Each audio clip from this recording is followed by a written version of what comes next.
Israel और फिलिस्तीन की लड़ाई का सबसे ज़्यादा असर गाजा पर पड़ रहा है।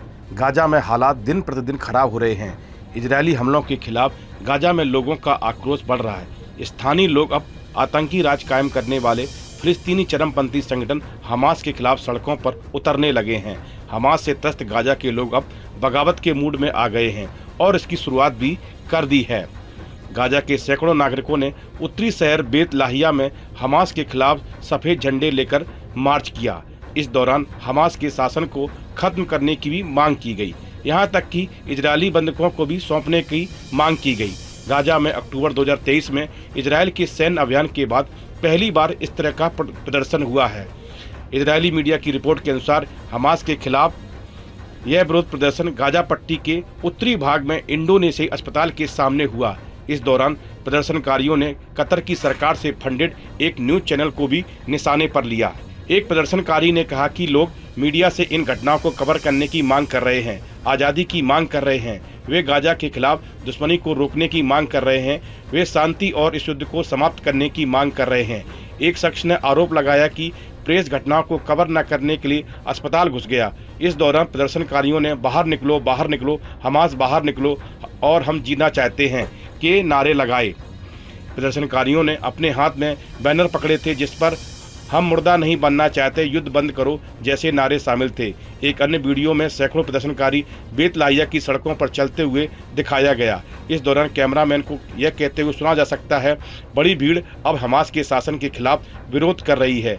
गाजा में स्थिति भयावह है। यहाँ के लोग कैदियों को रिहा करने की मांग कर रहे हैं ताकि हम जीवित रह सकें। इजरायल और हमास के बीच जंग से गाजा में हालात लगातार खराब हो रहे हैं। युद्ध का खामियाजा आम लोगों को भुगतना पड़ रहा है।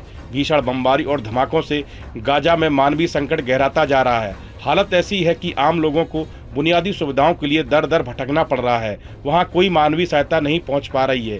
कई महीने से चल रहे इस युद्ध में अब तक 1 लाख से अधिक नागरिक घायल हो चुके हैं।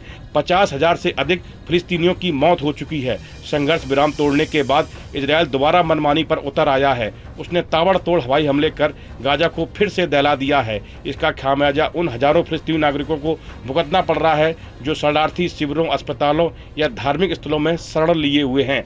बदले की आग में जलता इजरायल रिहायशी इलाकों पर भी लगातार बमबारी कर रहा है क्योंकि इसका कहना है हमास के आतंकवादी घनी आबादी में छिपे हुए हैं। हालांकि वे अच्छी तरह से वाकिफ है कि युद्ध के कुछ नियम हैं, लेकिन वे इन्हें मानने को तैयार नहीं है।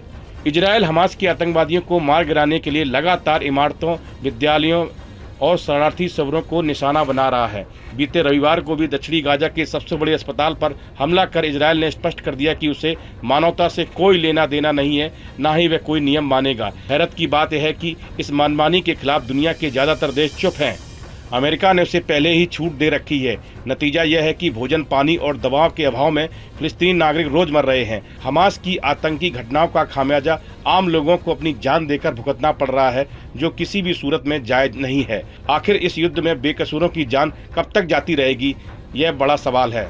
इस वीडियो में फिलहाल इतना ही। आप बने रहिए न्यूज नेशन के डिजिटल प्लेटफॉर्म के साथ। न्यूज नेशन अब व्हाट्सएप पर खबरों के ताजा अपडेट के लिए न्यूज नेशन के इस QR कोड को स्कैन करें।